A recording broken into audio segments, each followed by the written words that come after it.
So, this is the title. This is going to be some sort of demonstration of like basic thrust from pressure. So, the amount of thrust produced by, say, like a motor or an engine or whatever, like especially like rocket stuff, and I guess pretty much everything. Not really my area of expertise. Neither is really rockets, but you know, I've done a tiny bit of research, so I know a bit more than I would on, say, a plane. But it depends on the mass flow rate, the exit velocity, and the pressure. Now, with subsonic gas release, at least with subsonic, I think it's reversed when it's supersonic, but subsonic, you can increase that by having a smaller exit, and then you can have the nozzle well conformed to make best use of the exit gas. But this idea of like a smaller nozzle that helps build up pressure, So I'm gonna demonstrate that a little bit here. So here we have ourselves a balsa plane.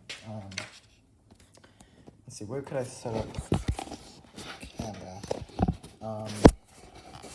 My box, perhaps. Sure. No, I'm gonna get a good view. Okay.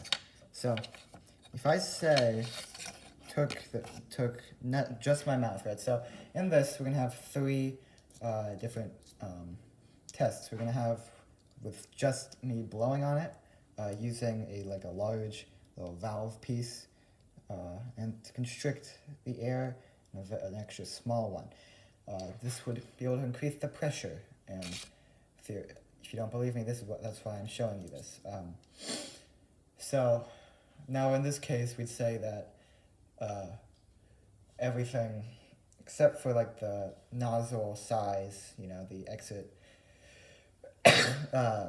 size, it changes, or if it stays the same. Now, I can't perfectly replicate that, but it's going to be generally about the same. So here's just with my mouth, little control group.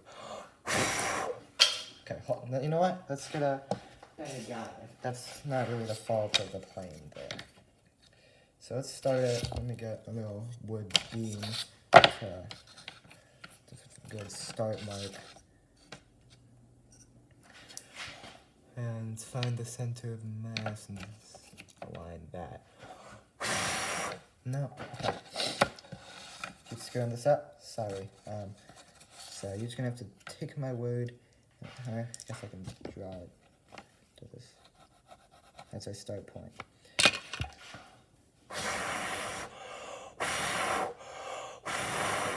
So, give it 3 blows, and it ends right here.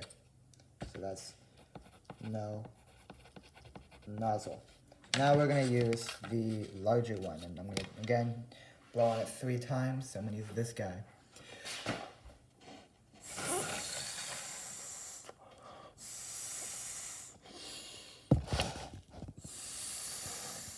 So, we got much farther back. Not even enough stability. Let's just do the backmost part.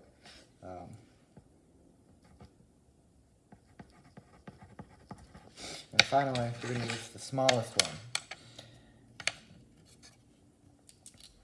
This guy, right here. So, smaller. Let me check the diameter for your nose. Crap, this is only inches, so. Sorry. So the exit hole diameter, the first one was, oh my god,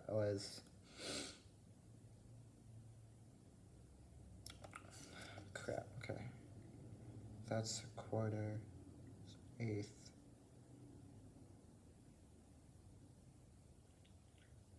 So, 3/10 of an inch. The second one is, hole size is 1/8 of an inch. So it's not really that big of a difference, but yeah. Let's see it. Let's go.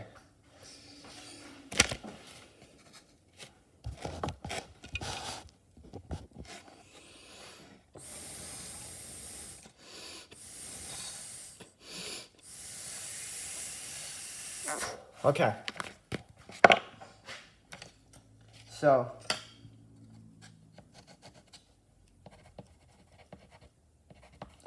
look at that. it's about finding the good optimum, finding the optimum amount of pressure.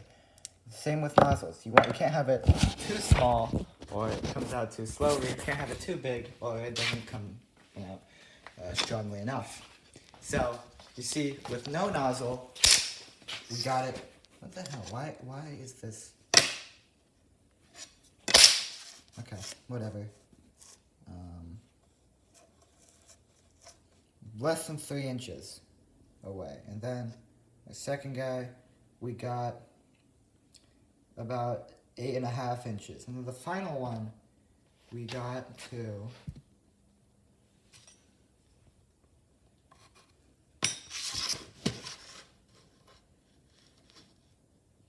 18.5 inches. So it is about finding the right pressure. And that's kind of interesting. Yeah.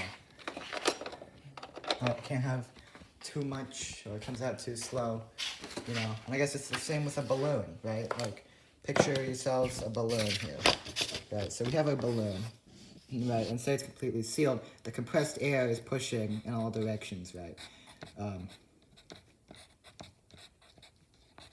Go in all directions, you draw a circle there. Now it's chaos. But equal pressure. Now, say you put a tiny little hole in it, and then they're all going to be fighting each other. Some parts of it are going to be fighting each other here, but only a tiny bit can come out. And even though there's pressure, there's not going to be enough thrust coming out, right, to move it that far.